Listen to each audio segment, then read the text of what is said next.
வீரத்தின் உருவமான பேரரசர் பெரும்பிடுகு முத்தரையரின் சதய விழா நன்னாளில் அவரை போற்றி வணங்குவோம் என்று ஐஜேகே நிறுவனரும் பெரம்பலூர் தொகுதி எம்பியுமான டாக்டர் பாரிவேந்தர் தெரிவித்திருக்கிறார்.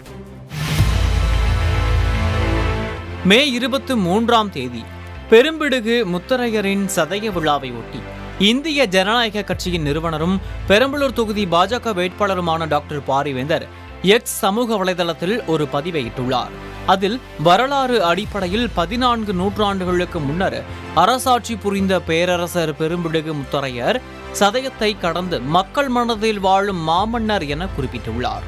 முத்தரையர் நாடு எனும் பெருந்தேசத்தை ஆண்ட பேரரசர் பெரும்பிடுகு முத்தரையர் என பாரிவேந்தர் தெரிவித்துள்ளார். முத்தரையர் மன்னர்கள் ஆன்மீகத்தில் நெறியுடன் சமய மத வேறுபாடு பாராதவர்கள் என்பது வரலாறு போற்றும் தனிச்சிறப்பு என அவர் குறிப்பிட்டுள்ளார்.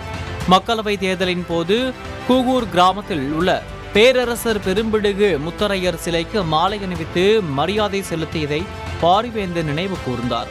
அப்போது கூகூர் கிராம மக்கள் பேரரசர் பெரும்பிடுகு முத்தரையர் சிலையை வெண்கல சிலையாக மாற்றித்தர வேண்டும் என கோரிக்கை விடுத்ததை அவர் சுட்டிக்காட்டியுள்ளார்.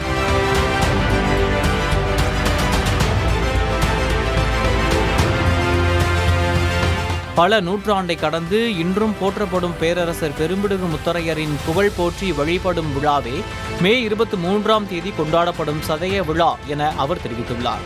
சதய விழா நன்னாளில் பெரும்பிடுகு முத்தரையரை போற்றி வணங்குவோம் என டாக்டர் பாரிவேந்தர் பதிவிட்டுள்ளார்.